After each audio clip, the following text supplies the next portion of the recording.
Are you interested in being a startup investor or perhaps building a startup of your own? Well, if so, then this episode is going to nail two birds with one stone as Tom Trevisani of Vedas Labs talks about how he's built a crowdfunding platform that's focused on ESG companies that are doing good in the world. He shares some of his own experience and struggles of building a crowdfunding platform and all the regulatory hurdles and challenges that he had to go through before he was even able to start building the product, and how he de-risked his investment for others and the way that they are partnering with startups, which is really, really cool. So without further ado, I hope you enjoyed today's episode with Tom Trevisani.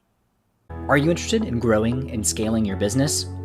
Welcome to the Silicon Alley Podcast, where you'll hear from entrepreneurs, venture capitalists, and top performers on what it truly takes to grow and scale a business. You'll walk away with actionable insights you can apply in your own business and life. Now to William Glass, the CEO and co-founder of Ostrich, and your host of the Silicon Alley Podcast.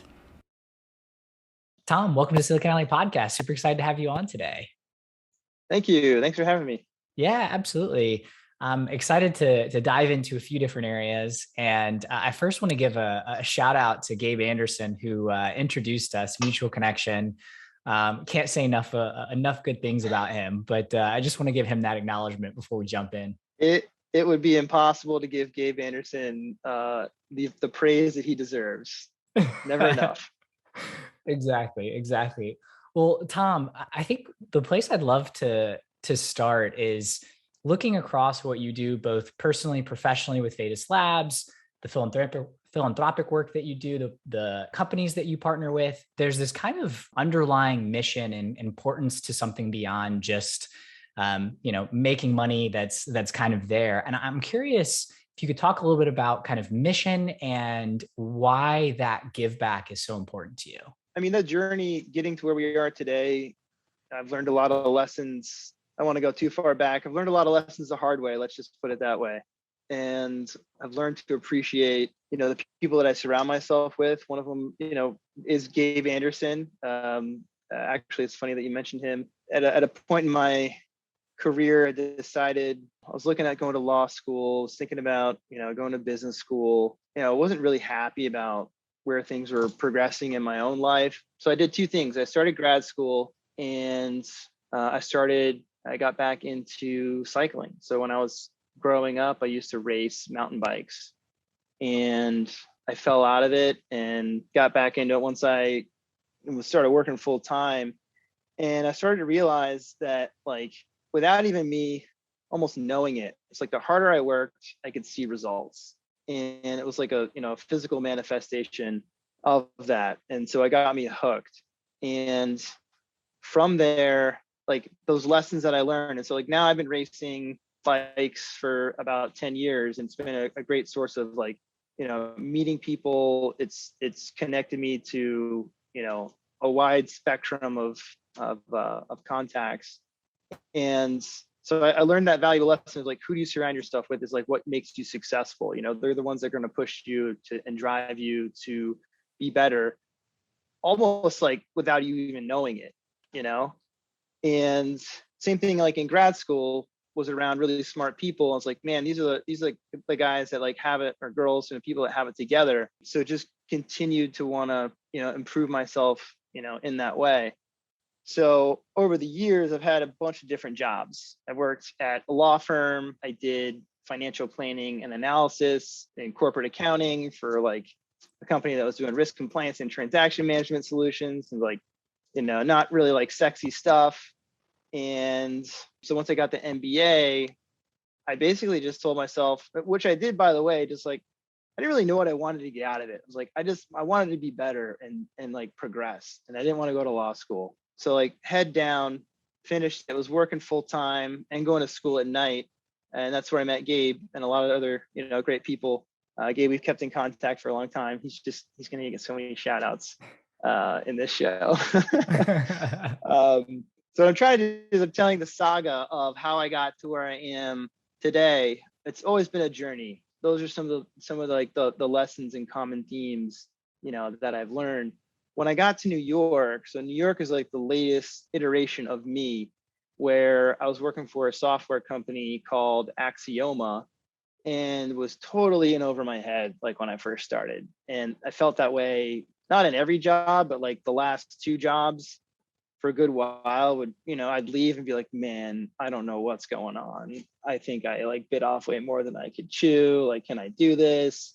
And always came back to like that mental piece. I'm a strong believer in what separates people from good and great is in your head. The athletes know this. Physically, a lot of people are capable, extreme like physical capabilities, like, way off in the spectrum, not being taken into account. But it's like what separates a lot of people is like in their head, the fear, of not being able to perform, or that doubt. And what I wanted to do, what I learned about myself is that if I put my head down, focus, put myself around the right people, that good things will happen. Doesn't always happen at this time, the speed that you want it, but it does happen. And it's almost like magic when it does. And the moments that I've cherished the most, I've typically have like been by myself, when I just had like a breakthrough moment. There's nobody here, in my apartment, but it's been awesome, like when you sign the first client, or you're done building your product, or like for us, we got our licensing. So what it all like, trying to like just tie it all together, I don't want to ramble too much. I over time basically developed the confidence to go out and start my own company. And it wasn't easy. I looked at working at the software business that I was at in New York and in Wall Street, selling really complicated stuff into hedge funds and asset managers. Again, totally felt like, I had no idea what was going on. And thank goodness I sat next to people who were like, explain some of these things to me. Shout out to like, I don't know if anybody knows him, Tony Renshaw, really, really smart guy. I worked with a lot of folks that had like, PhDs in quantitative, finance and mathematics, and like, physicists, like literally like rocket scientists. So I'm in the room and I'm like, I got my MBA. Like, I feel so out of my league, but then caught up to speed. And then by the time I left, I was like, damn, I can't believe I figured that out and was good at it. So yeah, it was cool that I got the legal experience, and then the sales stuff gave me the confidence to do what I'm doing now. And when that's Vedas Labs, what we are is an equity funding platform. And you alluded to this in the intro, but we're focused on companies that, are industry agnostic. We are helping companies fund or get funding that are focused on like health and wellness, education and jobs, inclusivity and equality, and environment and sustainability, which, back in 2018, I wanted to do it so I could feel good about what I was doing for work. And, now it's even more relevant today. So Yeah. and No, it's really absolutely. exciting. Yeah, I'm I excited. don't know if that answered any of your questions. I tried to give you the full, spiel, Yeah, no, in one breath.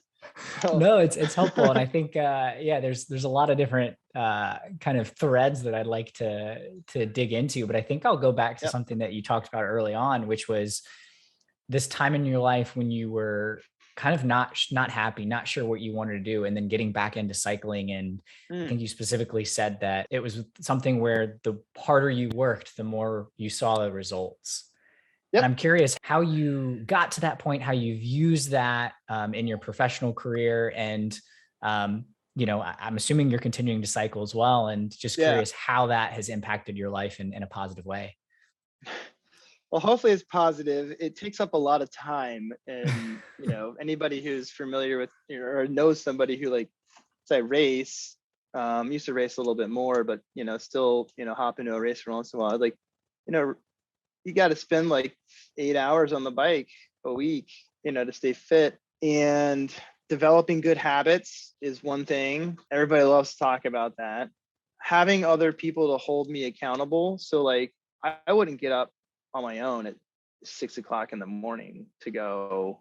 I mean, some people will do this. I would not, to go like, ride my bike around. I think you're in the majority. But if I know my buddy is going to be there, or like there's a group waiting for me, like I have to be there, then I'll show up, because I'm showing up not just for me, I'm showing up for them. So like having those people like hold me accountable. I use that. I mean, it's easier said than done. The mental aspect, going back to that, because like I remember starting out when I was riding, everybody just seemed stronger than me. Everybody was stronger than me. I was like slow. I was the slowest guy out there. It was just, I was getting dropped. You want to like beat yourself up. You're like, why am I even doing this? This is stupid. But just like that consistency, that grit, keep on going back, get a little bit stronger. You learn something, you learn something about yourself, I think, going through that process. Yeah. And I looked up to when I started, I mean, there were a lot of strong people, like strong riders. Like, again, it's almost like I look at cycling and, top performers in corporate America or whatever field you're in, it's almost like human nature to like want to compare yourself to that. Like, what do I want to be like? I want to be like that guy, or I want to be the girl or person. And what do you have to do to get there? And it's those habits, it's that mentality. I found myself like, I used to think that, you go on these rides, like, oh my God, they're going to do 70 miles. Like, the group would split and I'm like dying at 40, like dying. Like, I want to go home. I'm shattered. And they go do more. Like, they just seemed like superhuman. And then, over time you're like, well, I guess I'm not superhuman now. Like, and you almost don't even realize it. Yeah. You become that next level. I like that idea of looking at to the top performers and wanting to measure yourself against them. And, over time you slowly get there. And when you're first starting out, you're like, how the heck am I going to ever get to that level? Yeah. And then eventually you look up and, you've continued to put in the work and you end up that you're able to achieve things that you didn't think were possible. Super rewarding. I just want to make one comment there is, like, in work, and I mentioned Tony, who like taught me everything. I'd have so many questions. I go to client meetings and, started my job in New York, and very technical stuff. It's a very niche space, quantitative finance. You say that and like a lot of people just zone out. Don't ever talk about it when you're on a date, So like Tony, he taught me a lot, the people around me. Yeah. So like that transfer of knowledge, same thing with writing and, being open to feedback, staying humble. Those are all like, the keys to success. Like I'm throwing all the stuff out there. No, it's helpful. Yeah. Finding those mentors, not just in cycling, but also, as you said, with Tony and work. Yeah. And being open and able to ask those questions and not worrying about the fact that you might be a stupid question or looking silly. Oh God. Yeah. That was the worst. Open floor plan, youngest person out there. Maybe that helped me, like being the youngest. They're like, oh, he's an idiot. He doesn't know, he doesn't know. So it's fine. Yeah. You got to sit up there and be like, so I got this question. That's kind of dumb, but that's how you learn. Absolutely. So Tom, you end up in New York, you're in quantitative finance. As you said, you originally were between law and business and had all these different things. How did you end up starting, Vedas Labs and end up in entrepreneurship? Was that something that you were always interested in, or how did that come about? Yeah. So I always I never really liked working for other people, to be totally honest. I've had good bosses. I have a tremendous amount of respect I've learned a tremendous amount of the business and the tools that I use today and the skills that I have through those jobs. But I like having my own autonomy and being able to like stick to my guns or my beliefs in particular when it comes to making decisions and just how I want a business to be run. Dealing with like corporate politics was a challenge. There's a lot of stuff. It sort of added up over time. I'm like, I knew in my mind, I'm like, okay, I would love to be able to work for myself and start my own business, but never really knew what it was. Had a small dip my toes into the restaurant business. Actually, with Gabe, we ran a pad thai food cart. When I was like sort of like in between jobs, and I had a buddy helping me out with that. I think he was more excited about it than I was, because we were on a bike ride and I was telling him about this. Gabe had bought this wok and I got a good deal on it. It needed some stuff to be like modified so you could use it it is Thai street food. It's basically what we're trying to recreate. And I was riding with my buddy Andrew, and I was like, yeah, I got this wok and I don't know what to do with it. I'm like trying to get this thing going. He's like, you have a wok? I'm like, oh my gosh. I'm like, you want it? Like, I knew that. I was like, you want to help me out? He's like, I'd love to, man. That'd be great. So he was a cook. I could do like the red tape, paperwork stuff, get all the licensing and everything. I was good at that, but I didn't know how to like cook on a wok or, make food for, a bunch of people. So we did that for a little while. It's tough though, running the food business. It's fun cooking. The prep and cleanup is very taxing. So I struggled. Felt kind of bad leaving Andrew. I always kind of wonder like, could we have like turned that into a cool business? I guess we'll see. Maybe I'll go back to it. Yeah, you never know. If all else fails, man, I'm gonna just go back to the walk. Yeah, I think last time I talked to Gabe, I think it's still in I think he his still parents' has house in it. Orlando. Yeah, so It's traveled around. But to answer this, so for Vedas Labs, I mean, like here I am working at a software company, and our clients were, hedge funds and asset managers. Typically, most of my clients were hedge funds, and they got nice offices and make a bunch of money, hopefully, and charge their fees. And it's a good business for them. But I felt like I was in a world, that wasn't accessible to a large majority of the population. I don't even think I could at that point afford to invest in a hedge fund. I can't write like $100,000 check or, whatever it costs to get in. Yeah. So that was one thing. And then I started watching cryptocurrencies take off. I'm like, whoa, what is this? Like that like caught my eye. I think like every guy in finance, if you're watching Bitcoin and Ethereum, you're like, this is going to be the revolution.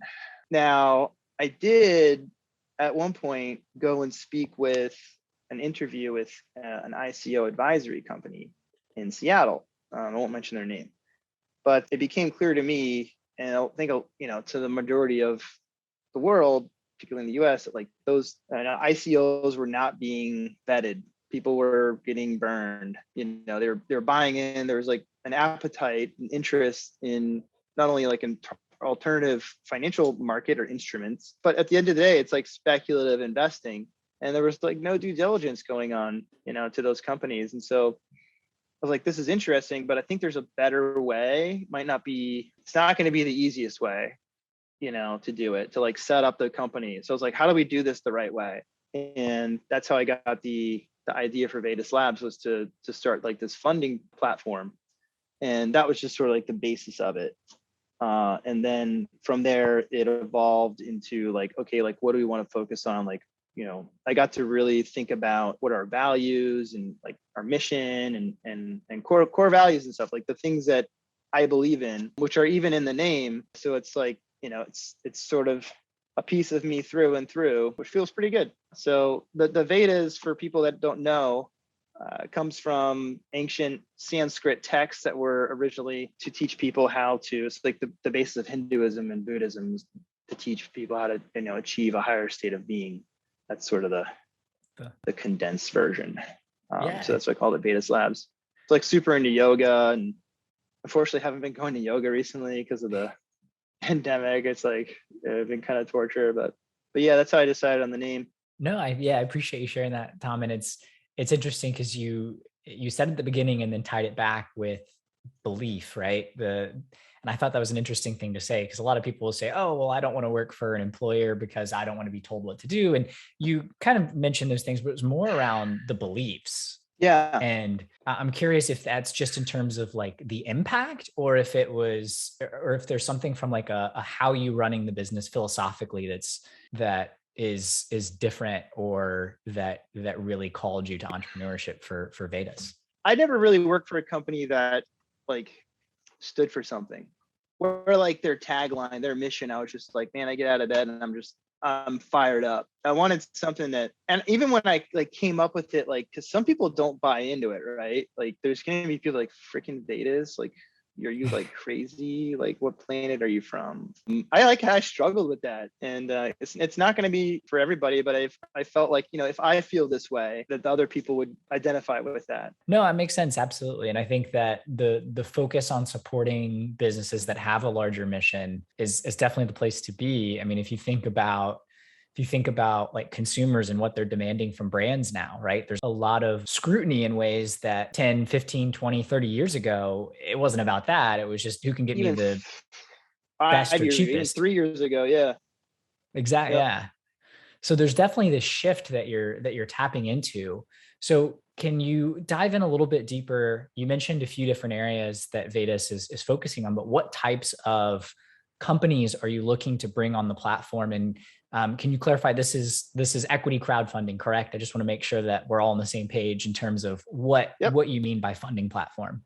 Yep. We're equity funding platform. So talking about not having access, wanted to, first of all, there are many missions within the mission. It's like giving people greater access. I can see the struggle for people that aren't connected, in the right network to raise money. Fortunately, like we've got some great angels. I put a lot of my money in myself and very fortunate and collected my eggs in my basket and put it into the company. So, but like, as far as the businesses that we're focusing on, it's industry agnostic, but the ones that we're talking to, I can kind of give you a little sense of, I don't want to give away too many details. It's hard not to go into like too many specifics without giving the names.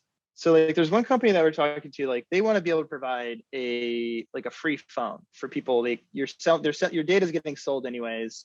You're being bombarded with advertising. What they want to do is be able to provide a phone that is, and therefore people will give up a little bit of screen time for advertising. I thought that was pretty cool. That makes giving people, saves them money. Also gives more people access to, even having a phone that otherwise wouldn't be able to have one. There's another one's like a supply chain company that is looking to, reduce waste across the supply chain for clothing manufacturers and retailers and end consumers. This just kind of gives you a little bit of a taste. There's also like, it's kind of like Upwork, where it's a marketplace where you can find people to do work around your house. They can also so you can compare them against like other resources. Some of them are also like female founded or like minority founders. It's really hard for some of those folks. I mean, there's like just like this inherent bias. Women and minority founders are not getting funded, like even for good ideas. And that's because traditionally, like venture capital has been, it's a lot of power that they wield over, funding. And ultimately are a lot, because like that's the technology that we use every day and a big portion of our GDP. So yeah. Trying to create greater access for everybody.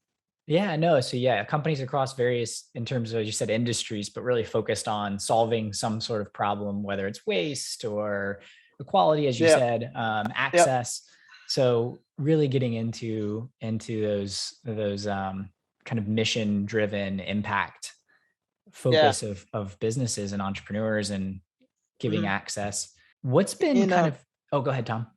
I was going to add one more thing. So it's like, depending on who we're talking to, it's like the Wall Street term would be like ESG. It's environmental, social, and then governance, which is more relevant theme now and is becoming even more, more popular by the day. So that's kind of how we sort of bucket it. It's like looking for early stage like ESG companies. ESGs. Yeah.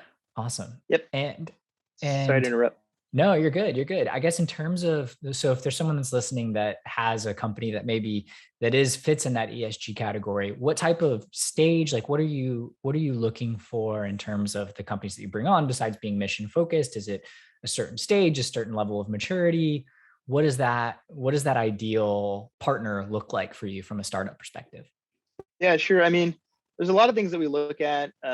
First thing is like the team, look at the problem, that they're solving for, how they're solving for, what makes them different, like competitive differentiation, and their moat, any traction, if they have it, what have they built, like what's their roadmap, how are they going to use the funds? Because these companies are so early on, at least for us, like to be more specific, some of them, they could be pre-revenue.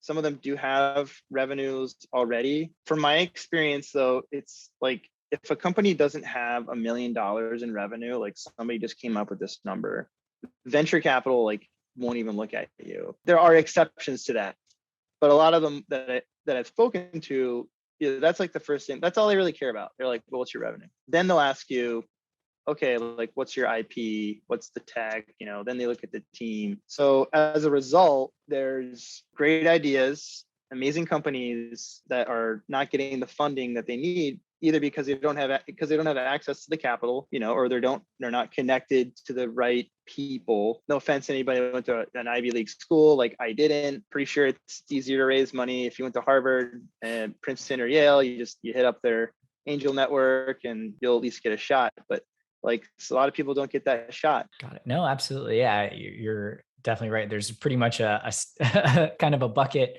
stereotype of who gets funded in Silicon Valley and by the traditional venture network. And if you don't fit in that bucket, then kind of good luck. You're already fighting an uphill battle already. Yeah, you're already fine. Even if you do have the connections, you're fighting an uphill battle. So yeah, it's tough.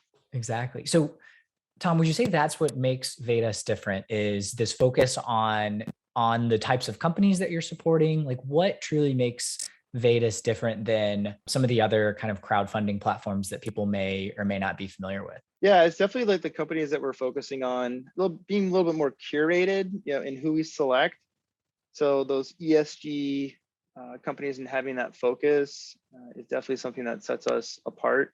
We aim to just not provide the capital. It's also the tools and networks that will enable those companies to be successful. So we're working to build a mentorship network. This is like industry experts, former founders and entrepreneurs. There's this whole startup ecosystem that's like very, not necessarily opaque. It kind of is opaque, but disparate. It's like all it's all over the place. So we want to be the source for the knowledge, the network, and then also the capital that those companies need. There's some other cool stuff that we're doing later, but I can't talk about it. No worries. Yeah, don't give away the secret sauce. But I can't give. That's like some of the secret sauce. There's more. I got extra secret sauce. There you go. I like that. Yep. I like that. So I guess, what are some of the challenges that you face, Tom, building Vedas? Because starting and developing this network where you're bringing together knowledge, network, capital, innovative startups that are focused on these ESG problems, that's not easy. Which part? All you want to know about my problems today, or like what were my problems 6 months ago, or like 2 years ago? I mean, I guess I'd be interested to hear a little bit of the progression of the problems, right? And maybe how you solve them. And then, if there's problems today that you're tackling, perhaps there's someone that's listening that can add value or help from that regard. Oh, see, I wish I would have known that. You should always have an ask. Yeah, I don't have I'll think about the ask. Getting registered with the SEC and becoming a member of FINRA, that was a lengthy and arduous process, capital and time intensive. So I don't want to downplay that. I sometimes forget to mention it because it was so painful. I just sort of like, yeah, we're licensed. We got our thing and everything. One of my advisors, when he's on calls, will chip in and remind the listeners that, it was a Herculean task, to do that. Even though you have attorneys that are guiding you, there were still questions that, business questions that needed to be answered. And it's just a slow process. The bureaucratic process was draining. And you just don't know if you're going to get it. So like you apply and you're spending all this time and money, and then you still don't know, like, well, what's the final decision going to be? That was like, dealing with the unknown.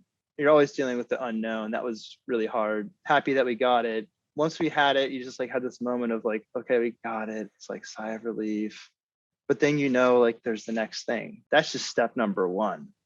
And there are many more steps that need to happen after that. So we got our approvals in December 2019, started doing, our capital raise. Then COVID happened, it's a common theme. You probably hear a lot. We took that time to go through an accelerator program, which was hard. I always kind of go back to like when I was in grad school, going to school like at night. What that did is it trained me to just kind of like put my head down and keep going, to know that like I'm not going to be doing the things that my friends are doing on a Friday night or Saturday night. Like I'm going to be working. So after work, I would go to yoga, go work out, and then like I'm back at my desk, making sure that I'm getting my answers to FINRA in time for Monday, so that my attorneys can review it and get it submitted by Friday. And that was the cycle for a while. And they started asking me like the same questions. I'm like, you already asked me that question. You can't ask me that question again. I already answered it. So that was like, step one. That was a big chunk of time.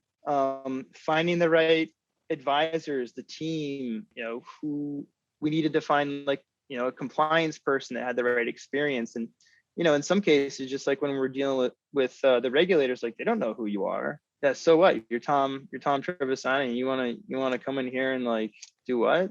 And why should we let you in? Was kind of how it was. So a lot of my advisors, in fact, most of them, are friends that I'd met through work professionally, or like friends of friends that we developed relationships. And so that's been kind of cool. It was hard. I mean, it took me almost a year, like while I was doing the FINRA, SEC stuff, was building up the team of advisors. So when all that was done, raising capital, like the initial, amount that we raised wasn't super difficult. Getting to revenue I skipped product build because that's something else. I had no experience in designing and then managing product development. I thought, and we even hired an experienced team, did a good amount of design beforehand. I didn't realize how much like hands-on it was going to be. Okay, I'm like, here, I want it to kind of look like this and that. Like, no, I'm on with the designer, making sure that every little button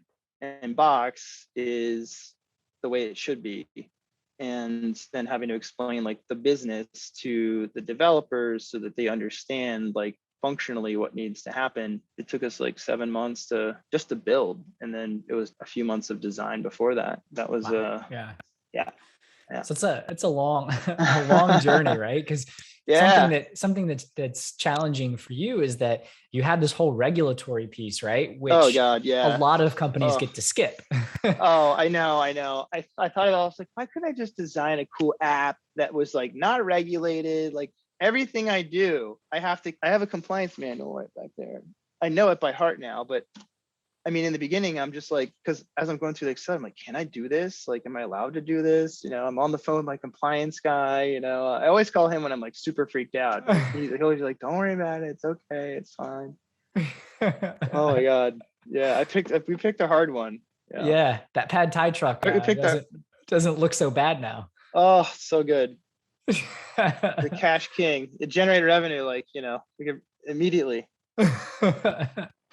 One of the things is what you've done though, is there is obviously that same barrier to entry, right? Someone else that wants to try to compete or do something. Whereas, when you think about a pad Thai truck, anyone can go find a wok and a great chef to compete and set up shop, across the street. We had some good sauces. Man.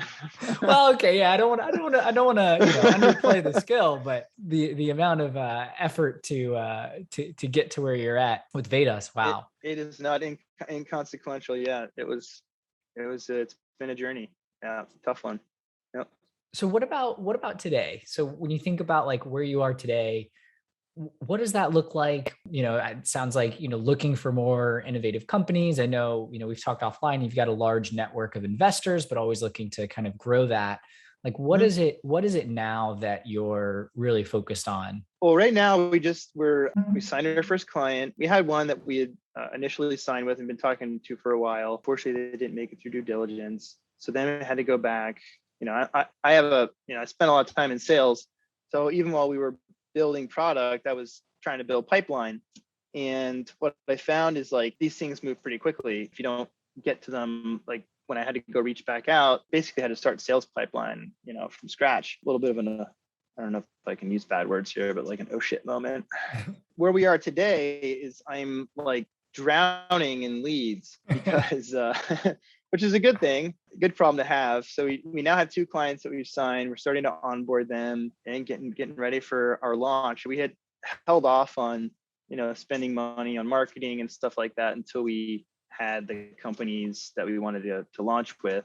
One of the incentives that we're offering our launch partners is like dedicated ad spend and marketing resources for them, which is another thing that other funding platforms, they're not doing that. That usually falls on that burden falls onto the company. So we're giving them the white glove services. As I like to say, their success is our success. So yeah. Yeah, no, that makes a lot of sense, right? It's an opportunity for those first launch partners, right? Because obviously you can't really advertise Vedas without having something for people to invest in, right? Yeah. So that's cool that you're able to create that win-win situation. Yeah, no, it's been really, I mean, I love talking to founders. We sort of have this, there's like this camaraderie. It's like sort of this like unspoken code. I don't know what it is, but everybody goes through the same ups and downs. I was watching the Olympics, actually a replay of pole vaulting. And they were talking about how like the pole vaulting guys and women's team, like they're like really tight knit. It's because they're crazy. They're all crazy. Like they're like, you look at this pole, they're like, I'm gonna go run really fast, like, and jump 20 feet, like, 6 meters up in the air. So many ththings could go wrong, and Yeah. they make it look effortless. And so while watching this event, one of the pole vaulters, they said, I'm not competing against the other people. He's like, I'm competing against, the obstacle. That's it. So that was sort of a recent like parallel that I saw with other founders, is that, we're not competing against one another. I mean, it's like, how can we help one another succeed? I really like that component. Working in sales and, on Wall Street, it's a little bit more cutthroat. You even got to watch your back. Had bosses like take deals from me, and had all kinds of stuff happening on behind the scenes. Yeah, it's nice to be in that more like communal environment. I like it. Yeah, which I think is an interesting thing to point out, because if you're not in like the startup space or entrepreneurship world, you get this perception from the outside that it is this cutthroat environment. And I would say, coming from also a sales background, you see that more on this, the sales side, like you said, Wall Street or that type of thing, versus there's a lot of cooperation, because you never know when someone's going to be the best partner, or they're going to move to a different startup, or whatever it is. There's kind of this like give first mentality that I know like Brad Feld and Techstars and a lot of those guys talk about. Like, I've spoken with the Techstars, folks, and they've been very helpful, even though, like, I guess our business models are kind of sort of in competition with one another. Like, we're all sort of vying for kind of the same business. Even then, it's like there's still that willingness to help one another out. Yeah. So it's, there's plenty of room for growth. I mean, there's no shortage of good ideas, that are out there that need help. I was very encouraged, like, to see that. It's like it's a breath of fresh air. It's nice to know that still exists. And that being said, there can be still moments where you're not always on the phone with like the nicest person, but every call can't be perfect. Yeah, there's still some bad apples out there. Not everyone's shares that mentality, but I'd say to a large degree, the majority definitely do. Tom, what does success look like for you? Like, when you think about success with Vedas Labs in general, cycling, whatever it is, what does success look like? I think we're already there. I mean, I feel really happy and very grateful to have gotten this far. We still haven't quite technically launched, but I was talking to one of my advisors, Moody. He paid me a very nice comment. He was like, I underestimated you.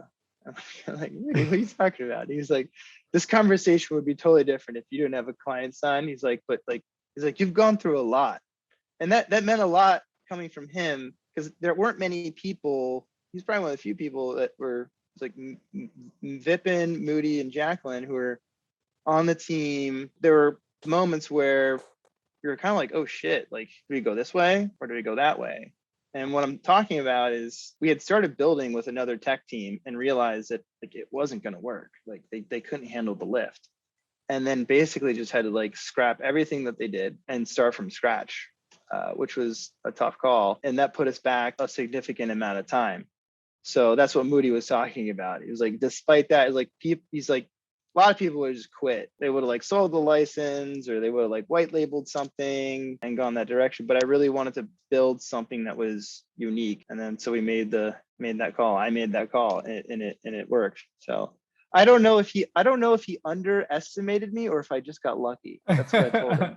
I was like, I don't know. I was like, he's a pretty smart guy. I was like, I bet the odds that you calculated in your mind were probably fairly accurate.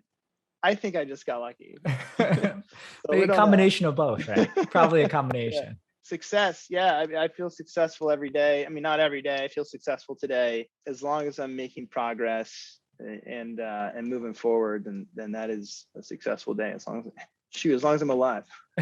There you go. I like that answer. Yeah. I like that answer a lot, Tom. As you know, Ostrich is focused on financial well-being and that aspect. And so I always like to kind of wrap things up, and especially with your history on Wall Street and kind of experience in the finance sector, Tom, how would you describe your relationship with money? I don't know, is money even real? I have this talk about, sort of a weird thing to say. Yeah, money is a funny thing. I don't want to get too like philosophical about it, but I've always been pretty good with money. My grandfather, he was a doctor. He always, and then he would grew up like during the Great Depression, and so always very, mindful of like how they've spent their money, and did a good job of like investing, the money that he made. Yeah, that's just always kind of been like something that we discussed like in the family openly, how to save, when to make a big purchase, like always try to be, live below your means, that sort of thing, and be conservative, which I have to say, when you go to start a company, you somewhat have to like throw that out the window. Because then you got to take money and you're like, I got to spend this. Like, I'm like, I got to write a check for how much? And like, this costs this. You're like, you just got to do it, You got to spend the money, and it's risky, right? You got to throw like caution to the wind. I grew up like, I save. Then all of a sudden I'm like burning it, man. And some of it obviously was my money in the beginning. Like I didn't take any investment until I knew we were going to get the license, or the registration and membership. And then once you start taking outside investment, it becomes a little bit more real. Still have to like be careful how funds are going out and at which time. Yeah, it's a tricky. I don't know if I'm answering your question. You are, yeah. I mean, you kind of described your relationship with money. First, yeah. What is it? Is it real? I think that's a great response, especially coming from someone that has built a funding platform. Is money real? Currency is what we decide it is. It's the dollars is worth $1. It's because it's backed by the full faith and credit of the United States government. It's just a piece of paper. That the economics are sound, like you can buy stuff with it. If one day we all decide that seashells become more valuable than dollars, then that's a new currency. So that's what I meant by it. It's like, is it even real? But yeah, in the reality that we live in, yes, it is. Or at least the world that we live in. Today it is. Who knows? What would you say is the best investment that you've made, Tom? Oh, I've made some good calls on like stocks and stuff. I feel like I shouldn't give any investment advice there. You're good. But what I want to say is investing in myself. That MBA that I got, and I know a lot of people like perhaps debate me on this, like whether or not, the schooling is like a good investment. But after I got hired, my boss told me, he said, one of the things that set me apart from everybody else is not only that I had an MBA, because like everybody that was applying for my job, basically had a master's, but the fact that he said like that you were doing it while you're working full time. I think he said that spoke a lot to my character. That meant a lot coming from him. And no one had really told me that, and it was tough. Like, you leave your job and, it's Friday night, and I'd be driving by like a restaurant. I'm like, what are those people doing out? I'm like, what are they doing? And then I'm like, oh, it's Friday night and I'm going to class, and like they're at the bar. So yeah, investing in me, buying a good bike. I don't know. Those are good investments. Absolutely. I like that. Yeah. No, I think that balance. That is important. I hope that's not too cheesy. No, you're good. You're good. Okay. All right. It's your answer. There's no wrong answer, right? Whatever's your answer is I didn't know if you were looking. Are you looking? I don't know, like a stock pick. Like no, 2009, no. I bought some Berkshire B, and it did really well. Like had a flyer on Tesla. I don't know, like back in 2017. But yeah, the stuff that paid off, the MBA really, it opened up a lot of doors for me, and I think that I may have gone to the same place that I am today, but I don't know. I don't think so. Like I learned so much. Like it got you a ticket into the game. Got me, gave me that shot. My dad, he's a doctor. When I came back with my undergrad degree, I don't know if he remembers this, but I showed it to him. I was like, hey, check it out. He's like, you need another one. I'm like, oh. He calls them tickets for the ride. So you gotta have more tickets. I like that. Tom, what would you say is the dumbest money mistake you've made, right? We don't always make good decisions. I definitely bought some Ethereum at the wrong time. Like dumbest money, but like with respects to my company, it wasn't like super expensive, but I mean it costs us more time than money than anything. It's like not finding the right like technology partner. It's like I had guys, the guys on our team, like they have in-depth domain expertise in like back end development and architecture and stuff, but we needed somebody to help with like design and the front end build.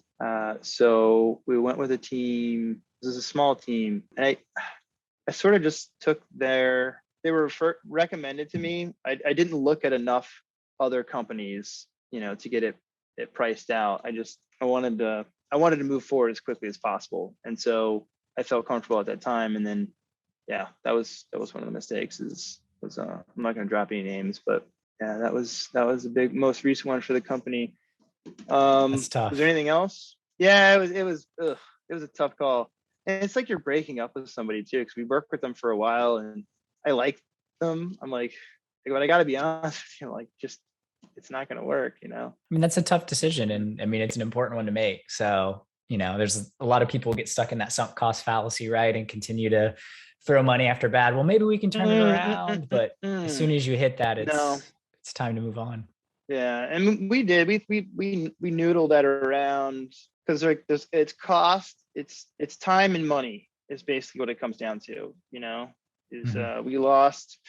I don't even want to admit, maybe we lost 6 months working with them, like 3 months of bad development, and then another 3 months of finding a new team that like got it. And so we looked at like onshore, offshore, and then narrowed it down. We almost like chose another one, and then a new one came in, and so we ended up. I'm super happy with who we chose. Like they were a lifesaver. I think that's Moody. Yeah, we got lucky. We got really lucky there. That's awesome. Yeah, being able to find that right partner is so important. Yeah, they got it. Yeah, like I remember being on the phone with some of the tech teams, and it's not like rocket science what we were trying to build. I mean, yeah, sure. Like later stage, the things that we want to do is somewhat more advanced, but like it was discouraging. I'm like, come on, guys, girls, people, you gotta. They weren't getting it. So the team that we went with, like, they got it, and then they came back with like proposals, sprint plans. Like it's like they could read my mind. I'm like, yes, that's awesome. Well, it sounds like it ended up working out in the end. Website's up. There you go. Tom, this has been a lot of fun. I really, really appreciate you sitting down. I want to leave you with the last words. So anything else you want to share with the audience? And then please let anyone know how they can get in touch with you, learn more about Vedas Labs outside of this podcast. I don't know. Final words. I mean, I always just go back to like, just don't quit, keep going. It's like you miss every shot you don't take is, sort of what I think about. Don't work too hard. Still try to find some time to, enjoy life.